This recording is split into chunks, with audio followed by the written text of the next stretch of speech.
Why did I make the movie? I grew up watching movies like Friday the 13th, Nightmare on Elm Street, Halloween, and I loved those movies. I especially loved those horror icons, which made me want to someday create a horror icon like that. And then I had the chance to write this horror movie and try to create my own kind of characters. So I went out and tried to write these characters. I tried to I went around in Copenhagen and I looked at different kind of places to see where can I get the inspiration to create this tension or horror movie. And then I saw this cab and a cab driver, and inside the cab was this young girl, and then I just suddenly saw the light. I was like, what would happen if a girl went inside a cab and the cab driver was this horrifying psycho? And then I got the idea to write the movie, and then I started writing, and I believe I tried to make this killer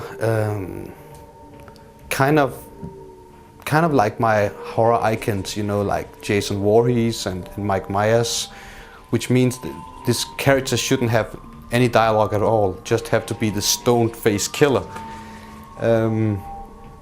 And then we started shooting the movie with the actors Kim Sønderholm and Camilla Middelmann, and as we went along with the progress, Kim was very good, and Kim and me, we talked a lot about this character, the cab driver, the chauffeur, and we talked about he was this lean, mean killing machine, and we wanted him to maybe have some more depth to him, or something. And then we started to talk about what about if he had some kind of a background story, because he was not a zombie, he was not a demon, he was actually a human. So we needed some kind of a backstory to make him even more frightening, we believed. So that's how we developed the story along. So when I first got involved with the film was back in 2006. The director Emil Ishi contacted me to do the part. As I recall, I didn't have to audition. We had never met before. I think he had seen me in something I had done before, and he seemed pretty convinced I could pull off the part, which was, of course, great to me. And since I've always been a big horror fan, I immediately just accepted the part because I thought it would be fun to do. And he told me actually the film was very inspired by the French Alexandre Aja film, A Razorblade Romance, which happened to be one of our favorite horror films. So that pretty much spoke to me. So as I recall, the film was actually shot over a period of 8 nights, and it was entirely night shoots for my part anyway. I think the lead actress Camilla actually had 1 day or something. And I probably shouldn't be telling you this, but actually there is one scene in the film which was shot in 2009, which is 3 years later, but I'm probably gonna have to leave it up to you to guess which one that is. I hope you can see which one. Working with Emil was great. I mean, he had the story locked pretty tight, but he was very open to suggestions, and I think he wanted the chauffeur at first to be some sort of Terminator type, very strict, very cold, and I guess the chauffeur is, but he was very open to suggestions, so he actually allowed me to develop the part as we went along, and I actually he allowed me to come up with some ideas. The backstory, among other things, I wanted a bit of backstory. I mean, it was cool with me. He was supposed to be this mysterious guy, but you still, as I saw it, you still had to know a little bit about him. Otherwise, he probably wouldn't be very interesting. So we made up this backstory with the ex-girlfriend, who is actually her name is Liv, which is a Danish name, but actually translated to English means life, which we thought was pretty funny.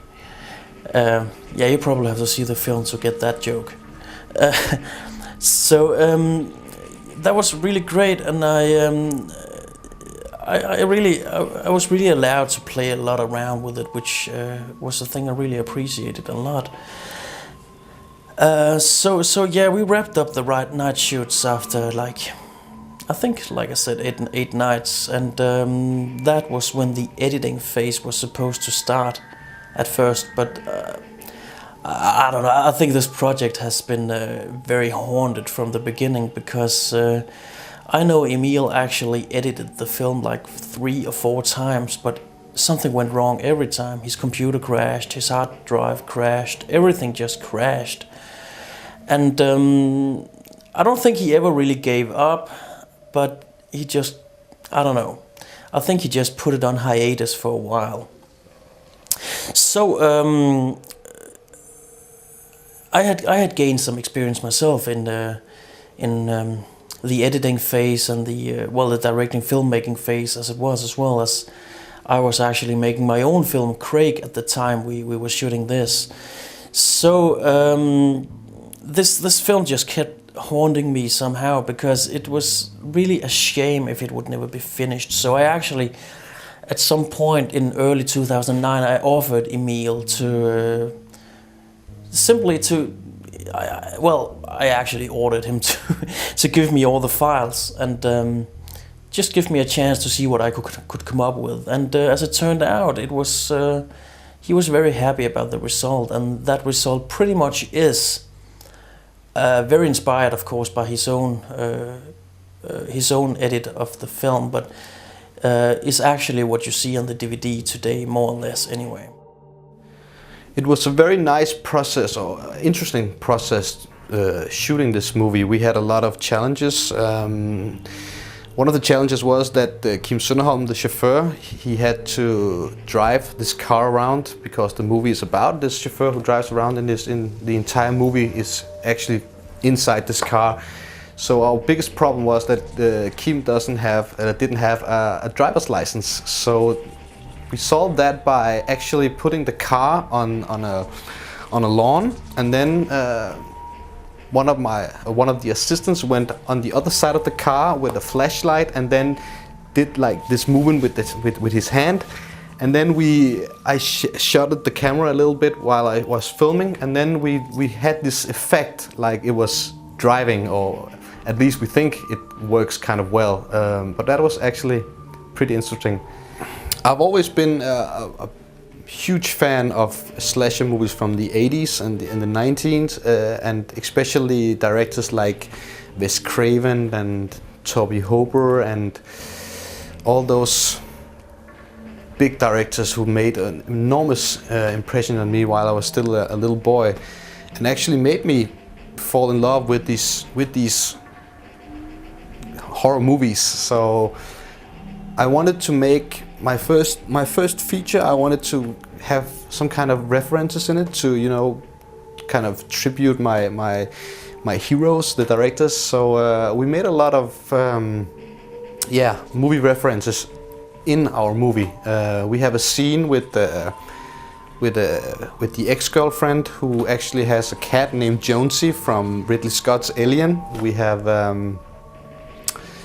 have a prostitute who tells the bad guy where he can find his next victim, and she says, "In the last house on the left," you know, one of my favorite movies of all time. Actually, we also have some kind of a little bit of movie references to Razorblade Romance by Alexander Ayer, who is also one of my favorite new coming horror movie directors. And don't tell anybody I told you this, but Emil actually wrote a sequel for the film. Well, it's not so much a sequel; it's a prequel, actually, with a lot of emphasis on the chauffeur's past and his backstory. So time will show if we actually ever get the funding to do the film, but I kind of hope we do.